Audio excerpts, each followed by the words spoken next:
इंदिरा गांधी राष्ट्रीय अपंग निवृत्तीवेतन योजना लाभार्थी या योजनेसाठी कोण अर्ज करू शकतो? 18 ते 79 वयोगटातील 80% पेक्षा अधिक अपंगत्व व बहुअपंग असलेले सर्व व्यक्ती। योजनेचा लाभ घेण्यासाठी आवश्यक कागदपत्रे: नंबर 1, विहित नमुन्यातील अर्ज. 2, अपंगत्वाचा दाखला.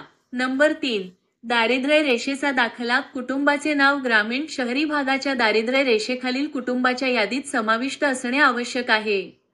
4 नंबर, किमान 15 वर्षापासून महाराष्ट्र राज्याचा रहिवासी असणे आवश्यक आहे. Number 5, Aadhaar card. Number 6, ration card. 7 number, निवडणूक ओळखपत्र. Number 8, bank passbook xerox. Number 9, रहिवासी दाखला. नंबर 10, अर्जदाराचा फोटो इत्यादी. अनुदान रक्कम: अर्ज मंजूर झाल्यावर दरमहा 1500 रुपये मिळतात. यात शासन भविष्यात बदल करू शकते. अर्ज कुठे करावा? तहसील कार्यालय येथे किंवा आपल्या जवळपास असलेल्या सेतू केंद्र येथे अर्ज करावा किंवा स्वतः खालील वेबसाईटवर जाऊन घरबसल्या अर्ज करू शकतात.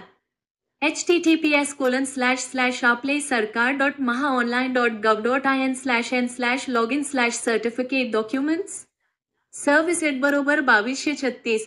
अशाच नवनवीन योजनेचे माहिती पाहण्यासाठी चॅनलला सबस्क्राईब करा. व्हिडिओ लाईक करा. हा व्हिडिओ गरजू व्यक्तीपर्यंत पोहोचवावा म्हणून व्हॉट्सअपवरील सर्व ग्रुपवर टाकावा. धन्यवाद.